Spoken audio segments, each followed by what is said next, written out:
আল্লাহ বলে আল ইয়াউমা আকমালতু লাকুম দীনাকুম, আল্লাহ বলেন আমি দিনটাকে পরিপূর্ণ করে দিয়েছি। আল্লাহ বলে পরিপূর্ণ, আল্লাহ বলে ইসলামের মধ্যে ঢুকতে হলে তোমাকে পরিপূর্ণ ঢুকতে হবে।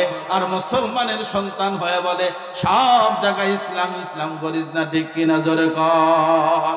তাহলে ইসলাম, মুসলমান আছে যেখানে ইসলাম থাকতে হবে। তুমি আছো যেখানে ইসলাম থাকবে সেখানে তোমার বাথরুমে ইসলাম লাগবে, তোমার বেডরুমে ইসলাম লাগবে, তোমার দোকানের মধ্যে ইসলাম লাগবে, তোমার সবখানে ইসলাম লাগবে। এমনকি রাজনীতি করতে গেলেও ইসলামের দরকার আছে না নাই? কারণ স্বাধীনতার 53 বছর চলে গেছে, আজও পর্যন্ত বাংলার মানুষ দেখতে আল্লাহর কোরআন দেখতে কেমন, আল্লাহর কোরআনের স্বাদ আর গন্ধ কেমন, এমনটা দেখাতে পারে? দেখছেন নাকি আপনারা? কথা বলেন।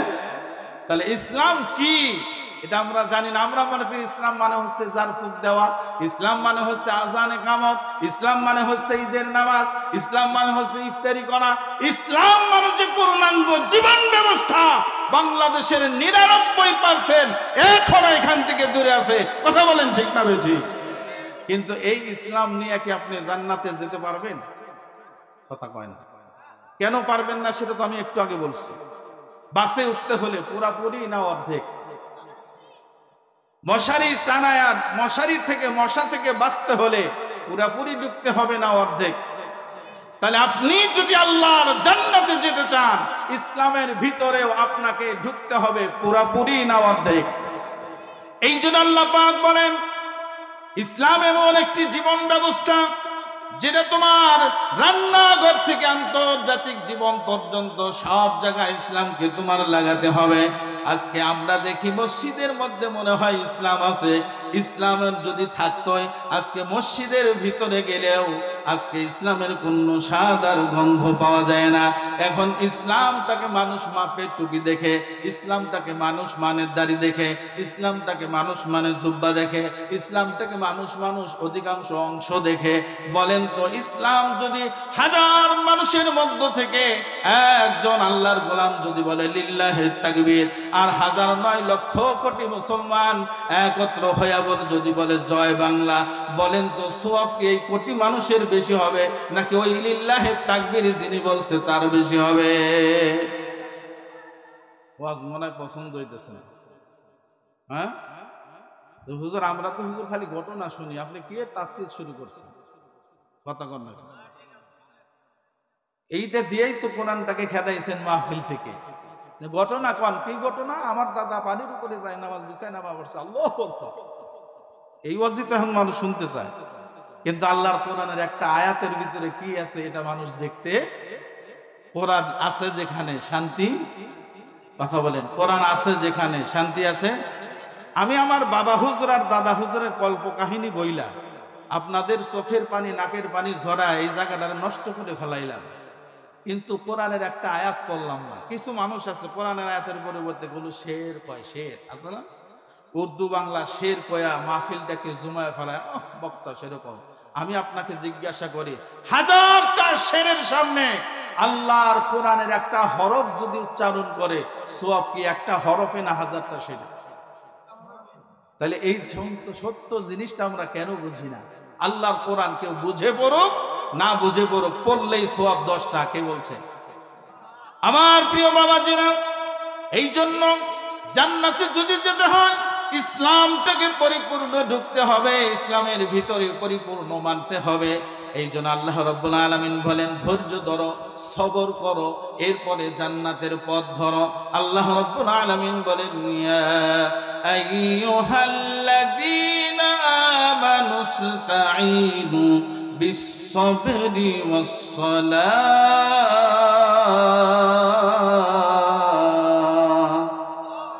আর কথা, এই যে কোরআন শরীফ শুনলেন সওয়াব হইছে কি হয় নাই?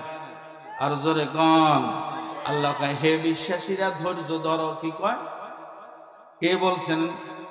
আরো জোরে বলেন, কে বলছেন?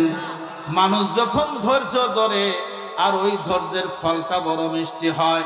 বিগত 16টি বছর আমরাও ধৈর্য ধরেছিলাম।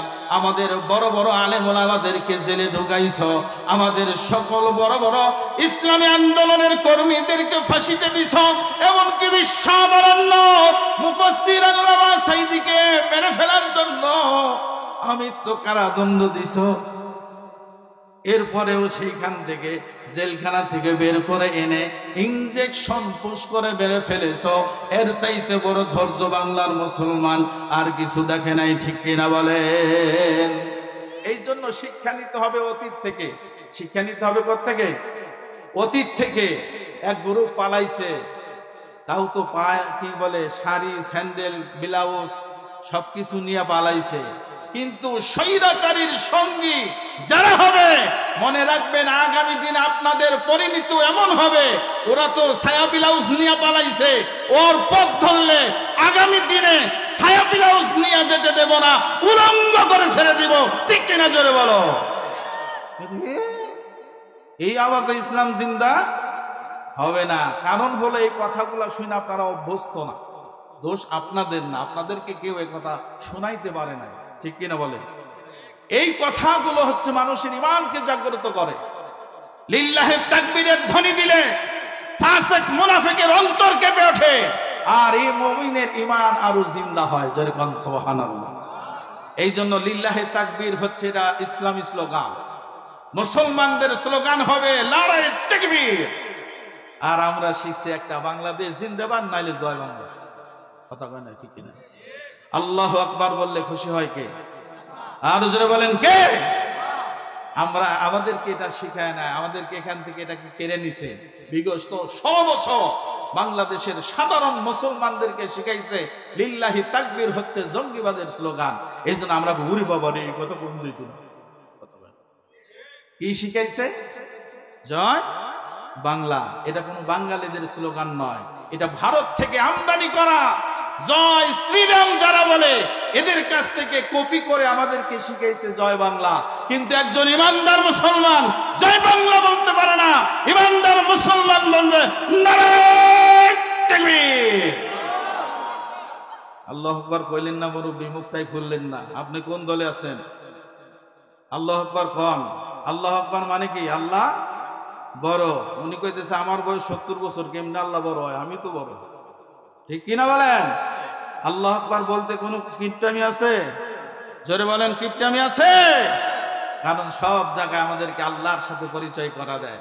মুসলমানের ঘরে যখন সন্তান হয় আজান দেয় কি দেয় না? নাকি আপনাদের এলাকায় দেয় না? তখন বুঝায় দেয়, শোন জীবনের প্রথম শব্দ আল্লাহু আকবার। আবার যখন বড় হয় মুসলমানি দেয়, দেয় না? যখন ফুলাতা ষাটকে হাফাতা করে তখন কি করে? কালিমা পড়ায় না? পড়ায় বোঝায়, এই যে কাইটা দিলাম এটা ইব্রাহিম আলাইহিস সালামের সুন্নত, খবরদার ফাজলামি করিস না, তুই কিন্তু মুসলমান, ঠিক কিনা? যখন বিয়ে শাদী পড়ায় তখন কি ইমাম সাহেব বিয়ে শাদী পড়ায় নাকি রাম রক্ষিণা পড়ায়? কেন ইমাম সাহেবরে নিয়ে যায় কেন দুনিয়ায় এত মানুষ থাকতে? কারণ এটা ধর্মের কাজ, এটা ভালো কাজ, এখানে ভালো মানুষেরই স্থান, ঠিক কিনা? বোঝায় দেয়, এই দেখ জন্মের সময় হুজুর গেছিল, আজান দিছিল, মুসলমানের সময় হুজুর ছিল, এই যে এখন বিয়ে পড়াইলাম এখনো হুজুর, আবার আর একদিন ডাকবো কোন দিন? জোরে বলেন কোন দিন? মরার দিন আবার ডাকবে, আপনার হুজুর যায় বড়ই পাতা গরম পানি করাবে, পরামর্শ দেবে, এমনি এমনি করো, এমনি এমনি করো, অমুকে কাপড় নিয়ে আসো। হে কয় হুজুর আমি তো কাটতে পারি না, ইমাম সাহেবকে আমি কাইটে দিতেছি, ঠিক কিনা? যখন কবরে নামাইতে চায় তখন চারপাশে এরকম করে তাকায়, কয় ভালো মানুষ কে আছে হারে কবরে নামতে কর। তুমি কই আছিলে এতদিন? কথা কয় না। ভালো মানুষ খোঁজে কি খোঁজে না? কারণ ওই কবরে আপনার এই চেহারার আর কোনো কাজে আসবে না। ওখানে যেটা ভালো, কোনটা ভালো? ইসলাম মানে ভালো, কোরআন মানে ভালো, হাদিস মানে ভালো। এই ভালো যত আছে সব সেখানে লাগবে। কারণ কবর দিয়ে যখন মাটি দিয়ে ঢেকে আপনাকে রেখে আসবে তখন আপনার জীবনের এই সমস্ত স্লোগান ছাত্র ফাত্তর কিচ্ছু কাজে লাগবে না। কাজে লাগবে হলো আমার আল্লাহ, আল্লাহ রাসূলের গুণগান, ঠিক কিনা বলে? এই জন্য আজকে মাহফিলে যারা বসেছেন এতটুকু ধৈর্য তারা ধরেছেন। ধৈর্য হচ্ছে মুমিনের একটি হাতিয়ার। যেমন ধৈর্যের পরাকাষ্ঠের পরীক্ষা দিতে গিয়া হযরত আইয়ুব আলাইহিস সালাম আমাদেরকে দেখায় দিয়ে গেছেন ধৈর্য কেমনে ধরতে হয়। আইয়ুব আলাইহিস সালামকে চিনেন তো সবাই? সে কোন জায়গার চেয়ারম্যান? নবী, মাশাআল্লাহ। আল্লাহ আমার মুরব্বী বাবাজের হায়াতকে আরো বাড়ায় দিক 1000 বছর, আমিন বলে। আইয়ুব আলাইহিস সালাম আমাদের কি দেখছেন, সবাই কইতে পারে না, এটা বলা দরকার। আইয়ুব আলাইহিস সালাম আমাদের কি নবী। বাড়ি কোথায়? বেতুল, সখীপুর। আইয়ুব আলাইহিস সালাম আল্লাহর জলিলুল কদর পয়গম্বর, সবচাইতে বড় ধনাঢ্য একজন নবী ছিলেন। আইয়ুব আলাইহিস সালামের কাছ থেকে আল্লাহ বললেন, আইয়ুব রে, আমি তোমার কাছ থেকে ধৈর্যের পরীক্ষা নিতে চাই। আল্লাহ রাব্বুল আলামিন তার শরীরের মধ্যে এমন কিছু রোগ আর ব্যাধি দিয়ে দিলেন, আস্তে আস্তে করে চুলকানি হতে হতে বড় বড় ঠোসা পড়ে গেল, ঘাও হয়ে ওর মধ্যে পোকা এসে গেল, শরীর থেকে পচা দুর্গন্ধ বের হলো। আইয়ুব আলাইহিস সালামের স্ত্রী আইয়ুব আলাইহিস সালামের সেই সম্পদ থেকে এক এক করে বেচতে বেচতে বিক্রি করতে করতে তাকে চিকিৎসার পিছনে তার জীবনের সব সম্পদগুলো সেই চিকিৎসার পিছনে ব্যয় করে ফেললেন। আইয়ুব আলাইহিস সালাম তাকায় দেখে, আমি পয়গম্বর, আমার শরীরের মধ্যে পোকা লেগে একটা আরেকটার সাথে ঝগড়া করে প্রতিদ্বন্দ্বিতা করে আইয়ুব নবীর শরীরটাকে একটু একটু করে খেয়ে খেয়ে হাড্ডিটাকে বের করে ফেলেছে। মানুষ পচার গন্ধ কেউ কোনোদিন নাকে নিছেন কিনা জানি না, আমি বহুবার দেখেছি হসপিটালের মধ্যে যদি কারো পায়ের মধ্যে সিটটি ধরে হাতটা পচে যায়, ওর চাইতে পচা গন্ধ পৃথিবীতে আর কিছু নাই। আইয়ুব আলাইহিস সালামের পুরো শরীরটার মধ্যে পোকা লেগে গেল। আইয়ুব আলাইহিস সালাম তাকায় তাকায় দেখে, যখন চামড়া খাইলো, রক্ত খাইলো, গোশত খায়া হাড্ডির মধ্যে লেগে গেল, আর এক একটা পোকা ঝগড়া করতে করতে শরীর থেকে এরকম আলাদা হয়ে পড়ে যায়। আইয়ুব আলাইহিস সালাম আবার ওই পোকাটাকে ধরে নিয়ে আবার শরীরের মধ্যে লাগায় আর বলে, পোকারে, আমি কি তোর কাছে এতই অপছন্দ? আমার শরীরের রক্ত গোশত তুই খাইতে চাস না? আমি কি আল্লাহর কাছে এত অপ্রিয়? আমি কি এত বেশি পাপ করেছি নাকি? আবার পোকাটা মাটিতে পড়ে যায়, ওটাকে ধরে আবার শরীরের মধ্যে লাগায় দেয়। আল্লাহ দেখতে চাইলেন, ইন্নাল্লাহা মা'আস সাবিরিন, আল্লাহকে আমি দেখবো, আমি হলো ধৈর্যশীলদের হাত সাথে আছি। ইন্নাল্লাহ, নিশ্চয় আল্লাহ যারা সবর করে, ধৈর্য ধরে ওদের সাথে আছেন যিনি, জোরে বলেন তিনি কে? আইয়ুব আলাইহিস সালাম ধৈর্যের পরীক্ষা দিতে গেলেন, আর তার শরীরে পচে পচে গন্ধ বের হতে লাগলো। এলাকার মানুষ একটি মাঠের মধ্যে একত্র হয়ে তখন তার বলতে লাগলো, আইয়ুব আলাইহিস সালামকে আর ঘরে রাখা যায় না, এমন রোগ হইছে দুর্গন্ধে টিকা যায় না, তাকে আমাদের গ্রাম থেকে আউট করে দাও, আলাদা করে দাও। আইয়ুব আলাইহিস সালামকে নিজের গ্রাম থেকে তাড়াইয়া দিল। আইয়ুব আলাইহিস সালামের সাথে সব মানুষগুলো সম্পর্ক ত্যাগ করে ফেললো, ভাই বিরাদার আত্মীয় স্বজন সবাই আলাদা হলো, গ্রামের সব মানুষ পৃথক হয়ে গেল। বিবি রহিমা আইয়ুব আলাইহিস সালামকে কোলে করে নিয়ে জঙ্গলের মধ্যে চলে গেলেন। জঙ্গলে কলার পাতা বিছাইয়া তার উপরে ছাই দিয়া আইয়ুব আলাইহিস সালামকে শোয়ায় দিলেন। কিন্তু বিশাল বড় সম্পদের ভান্ডারটাকে আইয়ুব আলাইহিস সালামকে এক এক করে বিক্রি করতে করতে আইয়ুব আলাইহিস সালামের চিকিৎসায় ব্যয় করে ফেলেছেন। আগামী দিনে এক লোকমা খাবার খাবে, এতটুকু খাবার আইয়ুব আলাইহিস সালামের ঘরের মধ্যে নাই। বিবি রহিমা চিন্তা করলো, তাকায় দেখে সবাই পৃথিবী থেকে আলাদা হয়ে গেল। বিবি রহিমা বলে, স্বামী হে, 18টি বছর আপনি অসুস্থ, আপনাকে ছেড়ে আমি যাই নাই, কিন্তু অসুস্থ থাকার আগে আপনি আমাকে যেই ভালোবাসা দিয়েছেন, যে আদর স্নেহ আর মমতা দিয়ে বড় করেছেন, আমি আপনার সংসার থেকে আলাদা হব না। যতদিন আমার জীবন আছে ততদিন পর্যন্ত আপনার জীবনে আপনার সংসারে থেকে যাব। কিন্তু বাংলার জমিনে এমনটা অনেক আছে, এই রহিমার মতো মহিলা পাওয়া বড় মুশকিল। কিন্তু স্বামীর সংসারে সব আছে, শুধুমাত্র একটা খুঁটিনাটি জিনিস নিয়ে ঝগড়া করে স্বামীর সংসার ছেড়ে চলে যায়। আপনাদের এই এলাকায় এমন রহিমা 2-4 জন আছে না নাই? আইয়ুব আলাইহিস সালামের জীবনে কিচ্ছু নাই, এরপরেও বিবি রহিমা যায় না। চিন্তা করলো, স্বামীর মুখে এক মুঠো খাবার কেমনে তুলে দেওয়া যায়। বিবি রহিমা পরের দিন সকালে এলাকার ভিতরে খুঁজতে লাগলো কাজ কোথায় পাওয়া যায়। কাজ খুঁজতে খুঁজতে একটা ধনী বাড়িতে কাজ নিলেন। 2-4 দিন কাজ করার পর তারা দেখলো এই বিবি রহিমা আইয়ুব আলাইহিস সালামের খেদমত করে, তার সাথে থাকে। আর আইয়ুব আলাইহিস সালাম হলো পৃথিবীর বুকে সবচাইতে বড় অসুস্থ মানুষ, আর রহিমা তারই খেদমত করে। যদি তার থেকে কোনো রোগ ব্যাধি আবার এলাকার মধ্যে ছড়ায়া পড়ে, অতএব এলাকার মানুষ আবার একত্র হইয়া সিদ্ধান্ত নিল রহিমাকে আমাদের বাড়িতে আর কাজে রাখা যাবে না। পুরা গ্রাম থেকে তাকে বয়কট করা হলো। বিবি রহিমা এবার চিন্তা করলো, আল্লাহ, আমার স্বামীকে এক মুঠো ভাত কেমনে খাওয়াই। ইতিমধ্যে আইয়ুব আলাইহিস সালামের স্ত্রী বিবি রহিমাকে আল্লাহ যেমন রূপ যৌবন সৌন্দর্য দিয়ে এত সুন্দর ভাবে সৃষ্টি করেছিলেন, সেই আইয়ুব আলাইহিস সালামের স্ত্রীর মাথার মধ্যে আল্লাহ আলাদা একটা নিয়ামত দিয়েছিলেন, যেই নিয়ামতের নাম হলো চুল। দেখবেন অনেক মহিলারা আছে এদের চুলটা একদম পায়ের গোড়ালি পর্যন্ত আছে না নাই। মহিলাদের সৌন্দর্য হলো চুল।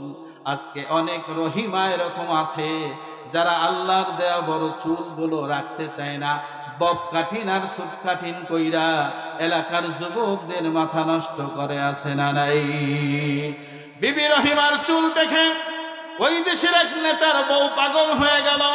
রহিমাকে প্রস্তাব দিল, রহিমা, তোমার মাথার যেই সুন্দর চুল আল্লাহ তোমাকে দিয়েছে, তুমি যদি কখনো চাও তোমার মাথার চুলগুলো আমার কাছে বিক্রি করবে, আমি অনেক চড়া মূল্য দিয়া তোমার মাথার চুলগুলো কিনে নিব। বিবি রহিমা চিন্তা করলো, কোথাও যখন কাজ পাই না, কিন্তু আমার স্বামীর মুখে খাবার তুলে দিতে হবে। চলে গেল ধনী মহিলার কাছে, যে বলল, আমার মাথার চুলগুলো বিক্রি করব, তুমি নিবে নাকি আমার মাথার চুল? এবার বিবি রহিমা বলল, চুল বিক্রি করব, তবে পুরা মাথার না। এই যে মহিলারা যখন চুলটা ভাঁজ করে মাঝখানে একটা স্মৃতি থাকে কি থাকে না? এবার বিবি রহিমা বলল, আমার এক সাইডের চুলগুলো বিক্রি করব, আর এক সাইডের চুল আমি বিক্রি করব না। এক সাইডের চুল বিক্রি করে অল্প কিছু টাকা পয়সা নিয়ে বাজার থেকে খাবার ক্রয় করে স্বামীর কাছে তো চলে গেলেন। এবার আইয়ুব আলাইহিস সালাম বলে, বিবি রহিমা, আমি জানি তোমার কাছে একটা টাকাও নাই, আবার এলাকার মানুষ তোমাকে কেউ কাজেও রাখে না, আমাকে বলতে হবে এই খাবারগুলো তুমি কোত্থেকে আনছো। আমি না খেয়ে মরে যাব, কিন্তু তোমার হাতের এক লুকমা হারাম খাবার আমি পয়গম্বর আইয়ুব আলাইহিস সালাম মুখে নেব না। জোরে বলেন সুবহানাল্লাহ। আইয়ুব আলাইহিস সালাম মশমরার কাছাকাছি চলে গেছে, পুরো শরীরটা পোকা দিয়ে জর্জরিত হলো। পৃথিবীর কোন চিকিৎসক তার কাছে যায় না, তার খেদমত করার মতো কোনো মানুষ নাই, জীবন যায় যায় অবস্থা। এমন সময় আল্লাহর পয়গম্বর আইয়ুব বলে, এক লুকমা হারাম খাবার আমরা মুখে তুলে নেব না। জোরে বলা যাবে কি একবার সুবহানাল্লাহ? কিন্তু এরকম হাজার আইয়ুব বাংলার জমিনে আছে, এদের কিচ্ছু হয় নাই, কিন্তু হালালটা খেতে চায় না, হারামটা খাওয়ার জন্য পাগল। ঠিক কিনা বলে? হারাম, হারামে আরাম বেশি, খাইতে মজা বেশি। আমি সুন্দর একটা পয়েন্ট পেয়েছি আজকে। আমি যখন ঢাকা থেকে আসি, একজন পুলিশ অফিসার, বলবো, আমরা জানি পুলিশের নাম শুনলেই ওরা যদি 5 টাকা হালাল খায়, 15 টাকা কি খায়? এই কথাটা কি অবাস্তব? বাস্তব। পুলিশ দেখলে আমাদের আর কোনো মায়া থাকে না, যেটা আমরা দেখেছি 5ই আগস্টে, 36শে জুলাই। আমার দেশে কবলবতী শিক্ষার্থীদেরকে ইঁদুর আর বিড়ালের মতো গুলি করে মেরে ফেলেছে। ঠিক কিনা বলেন? মোহাব্বত লাগে না, কিন্তু ইদানিং পুলিশরাও অনেকটা সোজা হয়ে গেছে। একজন পুলিশ দাঁড়ানো আছে, আমাদের ড্রাইভার সাহেব বলল, হুজুর দেখেন তো পুলিশ সাহেব কোথায় যাবে, তাকে সাথে নিয়ে যাওয়া যায় নাকি? যে গেলাম, ভাইজান কোথায় যাবে? বললো, আমি একটু দেওহাটা যাব। আসতে দেওহাটা পড়ে না? দেওহাটা যাবেন যেহেতু, আমি তো গোড়াই যাব, গোড়াই থেকে আমার একটা মাহফিল আছে, সখীপুর যাব, আপনি আমাদের গাড়িতে উঠতে পারেন। গাড়িতে উঠলো, ওঠার পর জিজ্ঞাসা করলো ড্রাইভার সাহেব, স্যার আপনার পরিচয়? বললো, আমি টাঙ্গাইল জেলারই একটা বড় থানার বড় অফিসার। আমি নাম বললো না, থানার নামও বলবো না। বললো, আপনারা চিনে ফেলবেন, বা এটা মিডিয়ায় গেলে আবার এটা সমস্যা আছে, তাই না? এটা টপ সিক্রেট, এটা গোপন রাখলাম। উনি বললো, আমি দেওহাটা যাব, আমাকে ওখানে নামায় দিলেই চলবে। গেল। আমায় দেওয়ার আগে ড্রাইভার সাহেব জিজ্ঞাসা করছে, স্যার কোনো গান টান দেবো নাকি? কয় হে কি গান? হুজুর বসা রয়েছে, এখানে গান শোনা যায় নাকি? তো কি শুনবেন?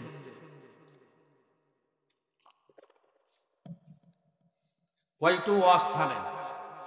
কি ওয়াজ দেব ভাই? কয় আল্লামা সাইদের একটা ওয়াজ দেন। আল্লাহু আকবার বলবেন না? ড্রাইভার সাহেবের তো রসিক মানুষ, তো কয় কি মিয়া কি কর, যে সাইদি সাহেবের মারার লেগে 16 বছর আপনারা যেই ষড়যন্ত্র করছেন, সেই মানুষের ওয়াজ শুনলে শরীরটা নাপাক হয়ে যাইব না? একটু খুশা মারছে আর কি। আরে ভাই কি কর দেন, দিছে। তাকায় দেখলাম যতক্ষণ আল্লামা সাইদির বয়ান চলতেছিল দর দর করে চোখ দিয়া পানি পড়ছে। কিউরিসিটি নিয়ে জিজ্ঞাসা করলাম, স্যার আপনি কাঁদছেন কেন? বলে হুজুর আপনি সাইদি সাহেবকে জীবনে দেখেছেন? আমি বলছি আমার জীবনে আমি একবার দেখছি, সাভার রেডিও কলোনি মাঠে তাফসীর কোরআন মাহফিলে, আমি তখন ছোট, হিফজখানায় পড়ি, তখন দেখেছি। আমি দেখেছি মৃত্যুর আগের দিন পর্যন্ত। আমার ডিউটি ছিল কাশিমপুর কারাগারে। আমি হুজুরের সহবত লাভের জন্য দিনে একবার চেষ্টা করতাম, আমি হুজুরের মুখ না দেখে একদিন পার করি নাই। আমি একদিন জায়নামাজ নিয়ে গেলাম, মোটা জায়নামাজ। আমার ইচ্ছা হলো হুজুর এই জায়নামাজটা বালিশ বানায়া মাথার নিচে দিয়ে ঘুমাবে। আল্লামা সাইদি বললেন যে না, তোমার এটা আমি নিতে পারবো না, কারণ এটা নিষেধ আছে। কারণ জেলখানার জঘন্য কয়েদি যারা, তাদেরকে বালিশ দেওয়া হয় না। আর আল্লামা সাইদিকে জঘন্য কয়েদিদের মতো রাখা হয়েছে, 2টা কম্বল মাত্র। যাই নামাজ নাই, নামাজ পড়বে, ওযু করবে, ফ্যান নাই, লাইট নাই, এক একটা অবস্থা। আর বৃদ্ধ মানুষ, 2টা কম্বল, একটা মাথার নিচে দেয় আর একটা কি করে বিছায়া শয়। আমি যাই নামাজ দিলাম, মোটা দেখে নিল না। পরবর্তীতে আমি আবার আর একটা পাতলা যাই নামাজ কিনে আমি হুজুরকে দিলাম যে হুজুর আপনি এটাই পড়ে বসে বসে নামাজ পড়বেন, জিকির আজকার করবেন, তাসবিহ তাহলিল পড়বেন। তখন বলল যে আপনি সাইদি সাহেবকে এত ভালোবাসেন?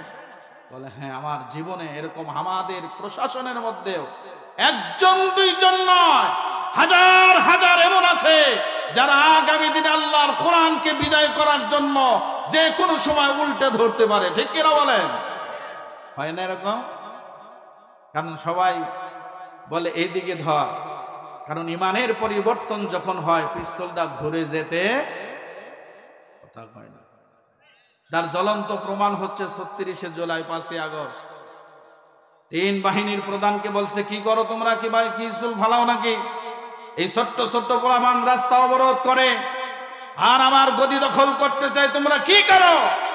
ধমক দিছে। আর 3 বাহিনীর প্রধান বলছে ম্যাডাম আস্তে কথা কম, আমাদের হাতে আর সময় নাই, হয় আপনি 45 মিনিটের মধ্যে দেশ ত্যাগ করবেন, আর নাহলে 45 মিনিট পরে আপনারা ছাত্ররা সব অল টল ভাঙ্গিয়া ভিতরে ঢুকতেছে, পিটায় মাইরা ফেলাইবো। কথা বলেন ঠিক না বেঠিক? যেই 3 বাহিনীকে এত কিছু দিয়া পালছে, বন্দুক ঘুরছে কি ঘরে নাই? জোরে বলেন ঘুরছে কি ঘরে নাই? আল্লাহ দেখায় দিয়েছে, নমরুদকে আমি ছাড়ি নাই, ফেরাউনকে ছাড়ি নাই, আবু জাহেলকে ছাড়ি নাই, আবু লাহাবকে ছাড়ি নাই, ও স্বৈরাচার হাসিনা তোকেও ছাড়বো না, কারণ তুই হলো বাংলার মুসলমানদের চূড়ান্ত দুশমন। ঠিক কিনা জোরে বলে? আল্লাহ সব কিছু উল্টাপাল্টা করে দিয়া আবার সাধারণ ছাত্র জনতার হাতে দেশটাকে তুলে দিয়েছেন। আল্লাহ পারে কি পারে না? আর জোরে বলেন পারে কি পারে না? এই জন্য ধৈর্য ধরতে হবে, সবর করতে হবে, সামনে অগ্রসর হতে হবে, বিজয় আমাদেরই আসবে ইনশাআল্লাহ। আমার প্রিয় ভাইরা,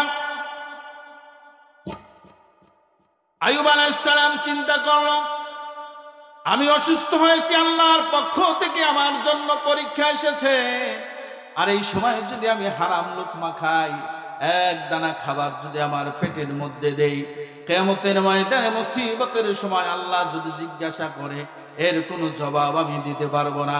প্রিয় বাবাজিরা, আইয়ুব আলাইহিস সালামের স্ত্রী চোখের পানি ছেড়ে দিয়ে বলল, পয়গম্বর আপনি নির্দ্বিধায় আমার হাতের খাবার খেতে পারেন, আমিও জীবন থাকতে এক লুকমা খাবার, হারাম খাবার আপনার মুখে আমি তুলে দেব না।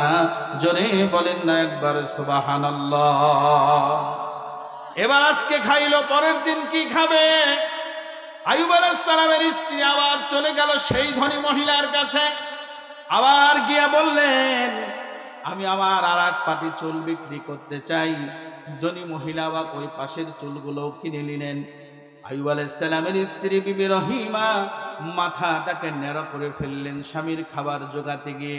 সুন্দর করে মাথায় ঢাকনা দিয়ে, মাথায় ঘুমটা দিয়ে আবার খাবার কিনে নিয়ে আসি যখন আইয়ুব আলাইহিস সালামের সামনে উপস্থিত হলেন, আইয়ুব আলাইহিস সালাম জিজ্ঞাসা করে, বিবি রে, আজকে আমার জীবন চলে গেলেও তোমার হাতের এক লোকমা খাবার আমি খাবো না, কারণ তোমাকে আজকে বলতেই হবে খাবার তুমি কোন উপায়ে কিভাবে নিয়ে এসেছ। এবার আইয়ুব আলাইহিস সালামের স্ত্রী চোখের পানি ছেড়ে দিয়ে মাথার ঘুমটাটা আস্তে করে নামিয়ে দিলেন। আইয়ুব আলাইহিস সালাম স্ত্রীর মাথা, খালি মাথাটা দেখে মাথাটা নিচের দিকে দিয়ে চোখের পানি ছেড়ে দিয়ে বলেন, আল্লাহ, 18টি বছর শরীরে পোকা লেগেছে, একটা দিন তোমার কাছে বলি নাই আল্লাহ আমাকে তুমি সুস্থ করে দাও, আমি সুস্থতার জন্য তোমার কাছে কোনো সাহায্য চাই নাই, কিন্তু আজকে যেই দৃশ্য দেখলাম আমার মন আর মানতেছে না।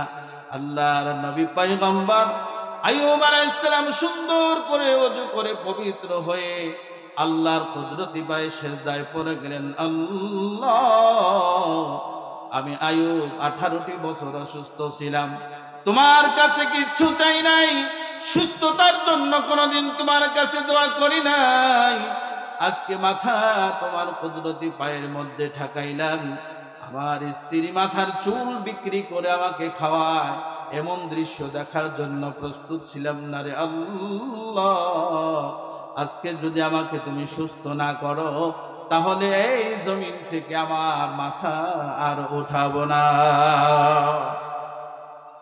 আইয়ুব আলাইহিস সালাম অসুস্থ হয়ে সিজদায় পড়ে গেছেন কার পায়? আরো জোরে বলেন, কার পায়? আর আমার দেশের বহু আইয়ুব আছে, বিপদে পড়ে গেলে চলে যায় ভণ্ড বাবার দরবারে, মাজারে গিয়া মাথাটা ঠেকা দেওয়া, বাবা দাও, আছে না নাই?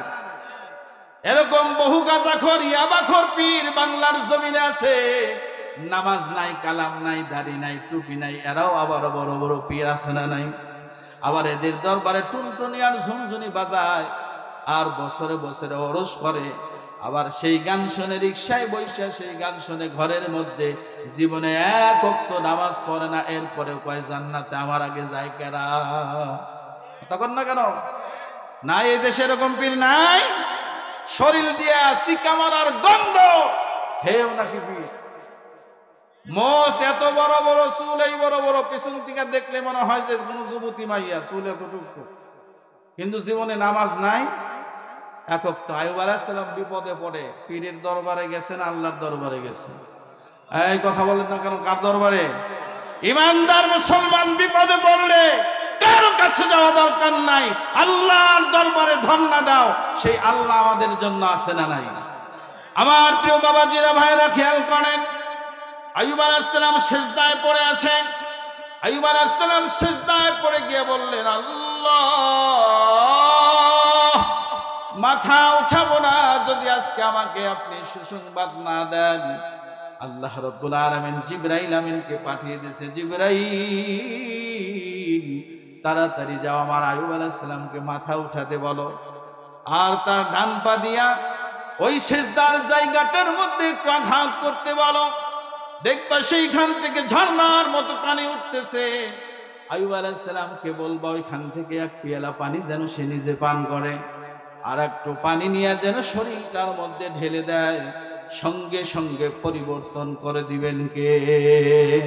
আইয়ুব আলাইহিস সালামকে জিবরাইল ডাক দিল, আইয়ুব আলাইহিস সালাম ওঠেন, মাথা উঁচু করেন, আর আপনার ডান পা দিয়ে জমিনে আঘাত করেন, আঘাত করার সাথে সাথে রহমতের পানি, আবে হায়াতের পানি বের করে দিয়েছেন যিনি, বুঝে থাকলে বলেন তিনি কে? আর জোরে বলেন কে? আল্লাহর নাম জোরে হবে না আসতে হবে? কারণ আমি তো আপনাকে চাও দেই নাই, ডারবি সিগারেটও দেই নাই। আমার ভাই, তোমার ভাই সেরাখালি বদনা ভাই যখন মিছিল করে, যখন রাতের বেলা দরজা দিয়ে ডারবি সিগারেট আর পোস্টার একটা দিয়া সকাল খাই, এর চাইতে ভালো মানুষ পৃথিবীতে নাই। কথা কয় না? আমি তো কিছু দেই নাই। আল্লাহু আকবার জোরে হবে কেমনে, তাই না? কারণ হুজুর ওয়াজ করতেছেন, আপনি মাইক আপনার সামনে, ওয়াজ করার পরে আমরা যাবো খিচুড়ি নিয়ে, আপনি যাবেন টাকা নিয়ে, যা চিল্লানের চিল্লান, আপনি চিল্লান। কথা কয় না, ঠিক না? বহু মানুষ মাহফিলের বিরুদ্ধে ছিল, আল্লাহ ঘোরায় দিছে চাবি। মাহফিল পছন্দ করে না এমন মানুষ আছে না? মাহফিল পছন্দ করে না, অথচ আগে গ্রামে গ্রামে ঘরে ঘরে গান হইতো, আল্লাহ সেটাকে ঘুরায় এখন মাহফিলে পরিণত করে দিয়েছেন। সুবহানাল্লাহ। কয় মাহফিল করে লাভ কি? বহু বক্তাদের বিরোধিতা করে, বক্তারা কন্টাক্ট করে ওয়াজ করে কেন? ইমাম সাহেব ইমামতি করে টাকা নাই কেন? এমন মানুষ আছে না নাই? আমার ভাইরা, ওই সমস্ত চেতনাবাদী লোকদেরকে বলবো, বাংলার জমিনে বিগত 16 বছর স্বৈরা শাসকের সময় ভারত থেকে একজন নায়ক বাংলাদেশে এসেছিল, নাম হলো শাহরুখ খান। নাম কি? এই শাহরুখ খানকে ঢাকা একটি সাংস্কৃতিক অনুষ্ঠানে এনে মাত্র 3টা গানের সাথে নাচাইছিল। আর শাহরুখ খান আমার দেশের যুবতীদেরকে বুকে টেনে নিয়ে চুমা দিয়ে আলিঙ্গন করেছিল, আর বিনিময়ে নিয়েছিল 16 কোটি টাকা। কত টাকা? 16 কোটি টাকা নিয়ে শাহরুখ খান যেদিন বাংলাদেশ ত্যাগ করল, একজন চেতনাবাদ সেই দিন প্রশ্ন করে নাই। আমার ভাইয়েরা, কণ্ঠশিল্পী রুনা লায়লাকে যশোরের স্টেডিয়াম মাঠে দাওয়াত করা হলো। ও ম্যাডাম, আপনি এসে 2টা গান গাইবেন। এবার বলল, আপনার হাদিয়া কত? বলে, আমাকে যদি নিতে চাও আমাকে দিতে হবে 7 লক্ষ টাকা। গান কয়টা? 2টা গান গায়ে 7 লক্ষ টাকা নিল। সেই দিন মাহফিল বিরোধীরা কোথায় ছিল? কণ্ঠশিল্পী বাজারি মমতাজকে ডাকা হলো, আপনি এসে শুধু আমাদের স্টেজে এক সাইডে উঠবেন আর এক সাইডটা নাই মাজাইবেন। আপনার হাতির মতো শরীরটা দেখা আমার এলাকার হাজী সাহেবরা একটু মনটারে শান্তি বানাইবো, আপনি আসেন। কয় ঠিক আছে, আমি আসতেছি। গান গাইবো একটা, তাও তার নাম হলো ফাইটটা যায়। জোড়া দেওয়ার কোনো কায়দা নাই। একটা গান গাওয়ার বিনিময়ে তিনি চাইলেন 7 লক্ষ টাকা। এবার গানের সভাপতি যিনি, তিনি কইলেন কোনো অসুবিধা নাই, আপনাকে 7 লক্ষই দিব। একটা গানের বিনিময়ে 7 লক্ষ টাকা, 2টা গানের বিনিময়ে 8 লক্ষ টাকা। 3টা গানের সাথে নাচার কারণে শাহরুখ খান নিল 16 কোটি টাকা। অথচ বাংলার জমিনে হযরত ওলামায়ে কিরাম রাতকে রাত জাগে, এর সাথে 2 জন লোক থাকে, 3টা পরিবার সেইখানে জড়িত থাকে। কত হার্টের সমস্যা হয়, কত বক্তা ওয়াজ করতে করতে মাহফিল স্টেজে মারা গেল, কত বক্তা অ্যাক্সিডেন্ট করে রাস্তায় মারা গেল। ডক্টর আব্দুল্লাহ জাহাঙ্গীর স্যার বয়ান করতে করতে রাস্তায় অ্যাক্সিডেন্ট হয়ে মারা গেল। মরহুম আইনউদ্দিন আজাদ রহমাতুল্লাহ আলাইহি বয়ান করতে গিয়ে ফেরার পথে রোড অ্যাক্সিডেন্টে মারা গেল। বাংলাদেশের একজন মানুষ বলতে পারবে না আমরা তার পাশে গিয়ে দাঁড়াইছিলাম। আজকে হাজার হাজার উলামায়ে কিরাম জীবনের রিস্ক নিয়ে বয়ান করে, আর এরও বিরোধিতার লোক আছে না নাই? আমার ভাইরা, আইয়ুব আলাইহিস সালাম ডান পা দিয়া সেজদার জায়গায় কি করলেন? আঘাত করলেন, রহমতের পানির ফোয়ারা বের হতে লাগলো। তিনি 1 পেয়ালা পানি খাইলেন, আর 1 পেয়ালা পানি দিয়ে শরীরটা মুছে দিলেন। সঙ্গে সঙ্গে আইয়ুব আলাইহিস সালাম 25 বছরের যুবকের ন্যায় উজ্জ্বল জীবন পেয়ে গেলেন। পৃথিবীতে এমন কোন অ্যান্টিবায়োটিক আছে নাকি যেটা খাওয়ার সাথে সাথে আপনার রোগ ভালো হয়? এমন কোন ডাক্তার আছে নাকি যার চিকিৎসা নেওয়ার সাথে সাথে ভালো হয়?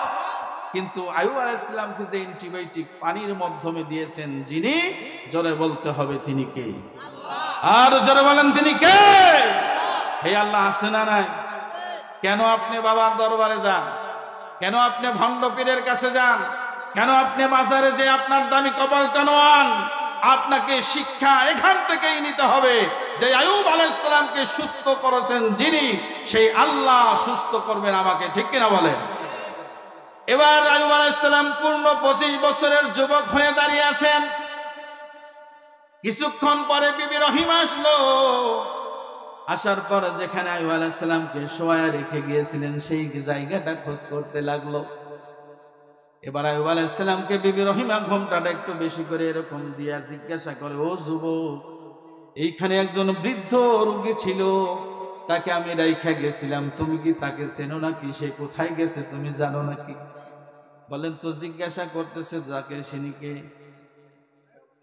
একজন এখানে নাই, সব খিচুড়ির কাছে গেছে। আইয়ুব বিবি রহিমা যাকে জিজ্ঞাসা তিনি কে? আইয়ুব আলাইহিস সালাম মিষ্টি মিষ্টি করে হাসে, আমারে তো চিনতে পারে না, আমি আরেকটু মজা কইরে নেই। আপনার স্বামীরে দেখতে কেমন? এবার রহিমা তাকায় দেখে যুবকের দিকে, কয় আপনার মতনই দেখতে। সুবহানাল্লাহ কয়, কার মতো? আপনার মতনই হুবহু চেহারা, কিন্তু সে বুড়া, আপনি জোয়ান। আইয়ুব আলাইহিস সালাম কয়, কিরে রহিমা, তুমি আমাকে চিনো নাই? সুবহানাল্লাহ কোন। ও রহিমা, দেরি কইরো না, ওই যে দেখো রহমতের পানি উঠতেছে, ওইখান থেকে এক পেয়ালা পানি তুমি নিয়ে নিজে খাও, আর একটু দিয়ে শরীরটা মুছে দাও। এবার রহিমা যখন এক পেয়ালা পানি পান করলেন আর শরীরে ঢেলে দিলেন, কিতাবের মধ্যে এসেছে পানি খাওয়া আর ঢেলে দেওয়ার সাথে সাথে বিবি রহিমা আবার সেই 25 বছরের যুবতীর ন্যায় সুন্দরী করে দিয়েছেন কে? আল্লাহ বলেন, ইস্তাঈনু বিসসবরি ওয়াসসালাহ, ধৈর্য ধরো আর সাহায্য চাও নামাজের মাধ্যমে। কার কাছে? জোরে বলেন, কার কাছে? আলোচনা কতক্ষণ চলবে? জি সভাপতি সব বলেন।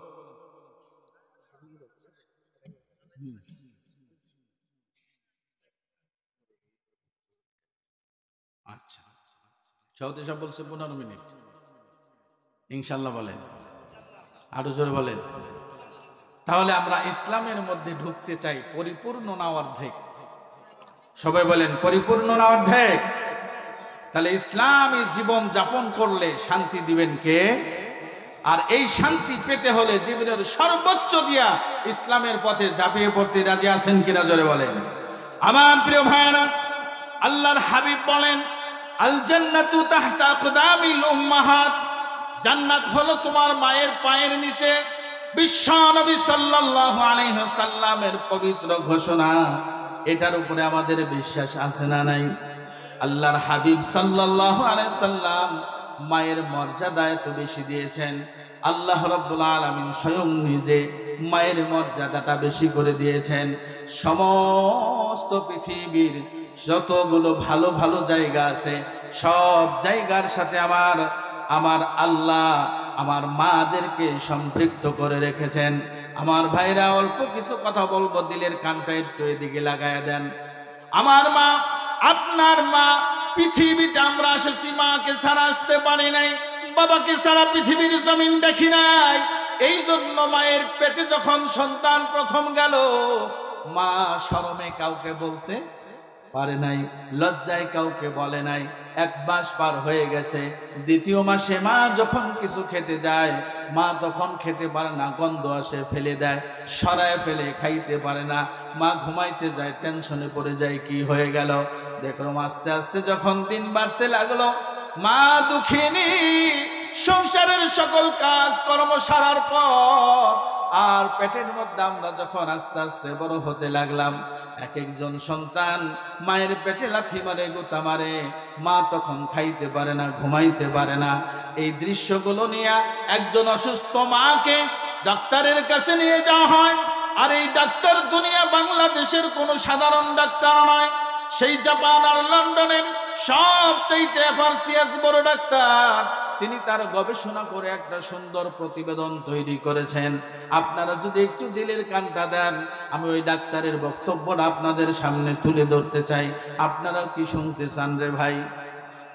ডাক্তার বলতেছে, আমরা মায়ের গর্ভকালীন সময়টাকে নিয়ে থিসিস করা শুরু করলাম, গবেষণা করা শুরু করলাম। একজন মায়ের পেটে সন্তান যাওয়ার থেকে ডেলিভারির দিন পর্যন্ত আমরা তার পিছে গবেষণায় লেগে গেলাম। এবার ডাক্তার সারমর্ম বের করলেন, একজন মা যখন তার পেটে সন্তান নেয়, ওই দিন থেকে পৃথিবীতে সন্তান ডেলিভারির হওয়া দিন পর্যন্ত প্রত্যেকটা সন্তান তার মায়ের পেটে লাথি মারে 4500 বার। কতবার? এইখানে যিনি সবচাইতে ভালো মানুষ আছেন, তিনিও মারছেন 4500 বার। আজকে আমি তো আপনাদের সামনে কথা বলছি, আমিও মারছি 4500 বার। আপনাদের মসজিদের ইমামও মারছে 4500 বার। আজকে মাহফিলের সভাপতি যিনি, তিনিও মারছেন ৪,৫০০ বার। শুধু তাই নয়, মক্কার ইমাম যিনি ডাক্তার আব্দুর রহমান সুদাইস, তিনি মায়ের পেটে লাথি মারছেন কতবার? তার মানে ৪,৫০০ বার লাথি না মাইরা একজন সন্তানও পৃথিবীর আলোর মুখ দেখতে পায় নাই। সাংবাদিকরা জিজ্ঞাসা করলো, ডাক্তার, একজন মায়ের কলিজায় যদি ৪,৫০০ বার লাথি দেয়, মা কি ব্যথা পায় না? মার কি কিছু হয় না? আর ডাক্তার জবাব দিলেন, এরকম একটা লাথি যদি পৃথিবীর কোনো বাবার বুকে মারা হতো, এরকম একটা লাথি যদি বাবার কলিজায় মারা হতো, মা বাবা ওই দিনের পর আর একদিনও পৃথিবীতে বেঁচে থাকতে পারতো না। সাংবাদিকরা বলল, ডাক্তার বিস্তারিত শুনতে চাই, কেমনে কি হয়? ডাক্তার বলল, এক এক করে সবগুলো বলার সময় আমার নাই, আমি আপনাদেরকে 3টা লাথির বর্ণনা দিতে চাই। এই সন্তানটা যখন এই পেটের মধ্যে 7 মাস 1 দিন বয়স হয়, মায়ের পেটের মধ্যে একটা বাচ্চা দানি আছে, একটা থলি আছে, একটা ব্যাগ আছে, যেই থলির মধ্যে সন্তান আস্তে আস্তে কি হয়? বড় হয়। ডাক্তার বলতেছে 7 মাস 1 দিন যখন বয়স হয়, মায়ের ওই বাচ্চা দানির থলিটার মধ্যে আর 1 ইঞ্চি জায়গাও খালি থাকে না। সন্তানটা আরো বড় হবে, আরো 3 মাস থাকবে। 7 মাস 1 দিনে মায়ের পুরা থলিটা ভরে গেল। ডাক্তার বলতেছে, আর পর সন্তানের ওই পাটা নিয়ে আর যখন জায়গা পাওয়া যায় না থলির মধ্যে, আস্তে করে নিয়ে মায়ের কলিজার নিচে এরকম লাগিয়ে দেওয়া হয়। সন্তানের বয়স যখন 9 মাস 1 দিন হয়, ওই বাচ্চাটা আরো 3 ইঞ্চি বড় হয়। তখন মায়ের কলিজাটা ওই জায়গা থেকে 3 ইঞ্চি এরকম উপরে উঠে যায়। বাচ্চার বয়স যখন 10 মাস হয়, ওই বাচ্চাটা তখন আরো 5 ইঞ্চি বৃদ্ধি হয়। তখন ডাক্তার বলে, বাচ্চার কলিজা, বাচ্চার মায়ের কলিজাটা আরো 5 ইঞ্চি উপরে উঠে যায়। বাচ্চার বয়স যখন 10 মাস 1 দিন হয়, মায়ের কলিজা উপরে যাওয়ার আর 1 ইঞ্চি জায়গাও খালি থাকে না। মায়ের কলিজার সাথে সন্তানের পাটা এরকম লাগিয়ে দেওয়া হয়। এই জন্য যারা বাবা হয়েছেন তারা বুঝবেন, একই বিছানায় স্বামী আর স্ত্রী শুয়ে আছে, হঠাৎ করে রাত বাজে 3টা, হাত দিয়া দেখে স্ত্রী আর বিছানায় নাই। তখন স্বামী টেনশন করে, স্ত্রী কোথায় গেল? আস্তে করে চকির থেকে, খাটের থেকে নাইমা দেখে তার স্ত্রী বারান্দা দিয়া পায়চারি করে হাঁটে আর এদিক সেদিক যায়। জিজ্ঞাসা করে, কি ব্যাপার, এত রাত্রে বাহিরে কেন? তোমার কি চোখে ঘুম আসে না? মা তখন জবাব দেয়, তোমার সন্তান আমার পেটের মধ্যে, তোমার সন্তান তো আমাকে ঘুমাতে দেয় না। এই জনম দুঃখিনী মা, আপনাকে আমাকে পেটে নিয়ে এরকম বহুদিন আছে, খাইতে পারে নাই, কোনদিন কারো কাছে নালিশ করে নাই, কত রাত্রি ঘুমাইতে পারে নাই মা। এরপরেও সকালে উঠে কাউকে রিপোর্ট করে নাই, নালিশ দেয় নাই। এরপরে সন্তান যখন পৃথিবীতে আসবে, মা দুঃখিনী সবার কাছ থেকে বিদায় নেয়। মা তখন বুঝতে পারে আমার সন্তান হওয়ার সময় এসে গেছে। সর্বশেষ প্রত্যেকটা সন্তান মায়ের পেটে লাথি মারে, সর্বশেষ 3টা যেই লাথি, এই 3টা লাথি হচ্ছে সবচাইতে বড় বড়। ডাক্তার বলতেছে, আমরা গবেষণা শুরু করে দিলাম, মায়ের যখন 3 নাম্বার লাথিটা মারা, সর্বশেষ 3 নাম্বার লাথিটা যখন মারার সময় হয়, মা তখন বুঝতে পারে আমার আর সময় নাই, সবার কাছ থেকে বিদায় নেয়। তাকে ক্লিনিকে ভর্তি করা হয় অথবা ছটিঘরের মধ্যে নিয়ে যাওয়া হয়। আর ওখানে নেওয়ার পর সন্তান 3 নাম্বার লাথিটা যখন মেরে দেয়, মায়ের ডিম্বাণুটা ফেটে যায়, ছাদটা পর্দা টাস টাস করে ফেটে যায়। আর যখন 2 নাম্বার লাথিটা মারে, জরায়ুর পর্দাগুলো টাস টাস করে ফেটে যায়। মা তখন চিৎকার করে, পুরো শরীরটা ঘেমে যায়, মায়ের প্রত্যেকটা পশমের গোড়া দিয়ে ঘাম বের হয়। মা তখন কান্নাকাটি করে বলে, আমাকে বাতাস দাও, বাতাস দাও। সায়েন্স বলে ওই সময় বাতাস দিও না, যদি বাতাস দাও সন্তান ডেলিভারি হতে কষ্ট হবে, প্রসব বেদনা কমে যাবে।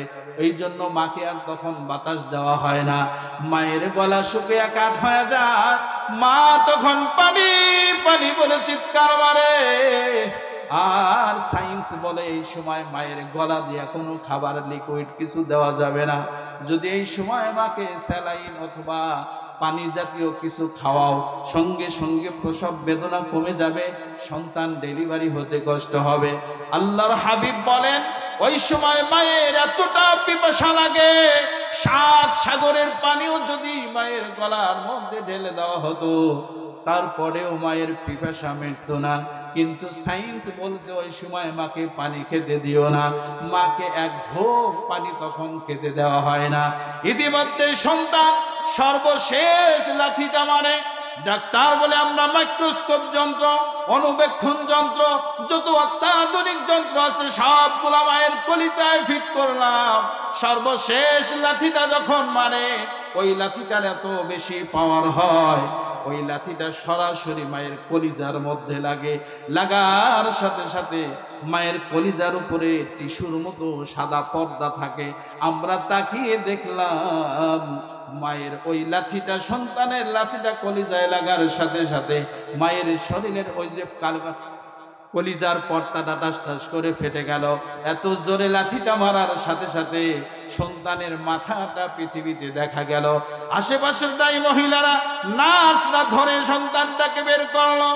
1 থেকে 1.5 মিনিটের মধ্যে আমরা তাকে দেখলাম মায়ের শরীর থেকে 1.5 থেকে 2 কেজি রক্ত মায়ের শরীর থেকে ঝরলো। অথবা দেখেন আমরা যারা পুরুষ মানুষ আছি, একটা আঙ্গুল যদি কেটে যায়, শরীরের কোথাও যদি কেটে যায়, সামান্য একটু রক্ত পড়লেও ওই রক্ত দেখে নিজেই বেহুশ হয়, হার্ট ফেল করে, আসে না নাই? কিন্তু মায়ের শরীর থেকে 1.5 কেজি 2 কেজি রক্ত ঝরালাম, সন্তান পৃথিবীতে আসলাম। আসার পর 1 থেকে 10 মিনিটের মধ্যে ওই সন্তানটার নাড়িটা কেটে দেওয়া হয়। শরীরটা সুন্দর ভালো কাপড় দিয়া, তোয়াইলে দিয়া মোছায়, সুন্দর করে মোছায় গোছায় মুখটাও পরিষ্কার করে দেয়, কানটা পরিষ্কার করে, নাকটাও পরিষ্কার করে দেয়। 10 থেকে 15 মিনিটের মধ্যে ওই সন্তানটা একটা ওয়া করে জোরে একটা আওয়াজ করে। ডাক্তার বলতেছে পৃথিবীর মানুষ তখন শুনে ওয়া, আসলে ওই বাচ্চাটা সর্বপ্রথম বলে মা। জোরে বলা যাবে কি আল্লাহু আকবার। ওগো মা তুমি এই ধরনের শ্রেষ্ঠ নেয়ামত, তোমারই পদ তলে রয়েছে জান্নাত। গো মা তুমি এই ধরনের শ্রেষ্ঠ নেয়ামত, তোমারই পদ তলে রয়েছে জান্নাত। ডাক্তার বলতেছে সর্বপ্রথম সন্তানের মুখ থেকে যখন মা, এই মা ডাকটা আওয়াজ আসে, আমরা তখন মায়ের কানের মধ্যে যন্ত্র ফিট করলাম আর সন্তানের মুখের মধ্যে একটা যন্ত্র ফিট করলাম। আমরা তাকিয়ে দেখতে পেলাম এই সন্তানের প্রথম ডাকটা বিনা টানে বিনা নেটওয়ার্কে উঠতে উঠতে গিয়া মায়ের কান দিয়া ঢুকতে যখন শুরু করলো, আমরা যন্ত্রপাতি লাগায়া দেখলাম সন্তানের এই ডাকটা যায় সরাসরি মায়ের কলিজার মধ্যে লাগলো। আর যখন মায়ের কলিজার মধ্যে সন্তানের প্রথম ডাকটা লাগলো, আমরা দেখতে পেলাম ওই যে সর্বশেষ লাথিটা মারার কারণে মায়ের কলিজার উপরের যে পর্দাগুলো এরকম ছিঁড়ে গিয়েছিল, ওই সন্তানের প্রথম ডাকটা কান দিয়ে ঢোকার সাথে সাথে আমরা দেখতে পেলাম ওই ছিঁড়া পর্দাগুলো আস্তে আস্তে করে আবার কলিজার উপরে জোড়া লাগতে শুরু করে দিল। আমরা তাকে রইলাম এরপর কি হয় দেখার জন্য। এবার সন্তান দীর্ঘ সময় প্রসব বেদনার কারণে সন্তানের খিঁচুনি হয়, খেতে পারে না। একটা ছোট্ট জায়গা থেকে, পেট থেকে বিশাল পৃথিবীতে আসতে অনেক সময় লেগে গেছে। সন্তানটার পেটের মধ্যে ক্ষুধা লাগছে, সন্তানটা আরো জোরে জোরে কান্নাকাটি শুরু করে। আমরা তাকায়া দেখলাম, ও পৃথিবীবাসীরা শোনো, সন্তান যত বেশি কান্না করে আর আমার মায়ের হার্ট তত বেশি সুস্থ হতে শুরু করে দেয়। সুবহানাল্লাহ। সন্তান যত বেশি কাঁদে মা তত বেশি আবার সেন্স ফিরে পায়। সন্তান জোরে কাঁদে, মায়ের শরীরটার মধ্যে হুঁশ ফিরে আসে। মা তখন আস্তে করে পুরো পাটা এরকম নাড়ায়, আস্তে করে হাতের আঙ্গুলগুলো কাঁপতে থাকে। আমরা তাকে দেখলাম মায়ের ঠোঁট দুটো নড়তে থাকে। আমরা তাকায় দেখলাম মায়ের চোখ দুটা টিপ টিপ করতে থাকে। আবার ওদিকে যে দাদি আর মহিলারা যারা আছে সন্তানটাকে নাচায়, আরো বেশি করে কান্দে। সন্তান যত বেশি কান্দে মা তত বেশি শক্তিশালী হয়। জোরে বলা যাবে না সুবহানাল্লাহ। সন্তান কান্না করে, আমার মা হুঁশ ফিরে পেতে কথা বলার চেষ্টা করে। আমরা মায়ের দিকে তাকায় দেখলাম সন্তান যত কান্দে মা আস্তে আস্তে এরকম করে তরতাজা হয়। সন্তান কান্দে, আমার মা আস্তে করে ঠোঁটটা একটু করে খোলে। সন্তান কান্দে, আমার মায়ের চোখটা একটু করে খুলে যায়। আমরা দেখলাম সন্তানের কান্নাকাটির পর মা যখন সেন্স ফিরে পেলেন, হুশ আসলো, সন্তানের চেহারা দেখার জন্য মায়ের অন্তরে পেরেশানি সৃষ্টি হলো। এখন মা জিজ্ঞাসা করে, কে আছো রে? আমার পেট থেকে কি হয়েছে আমার একটু দেখা।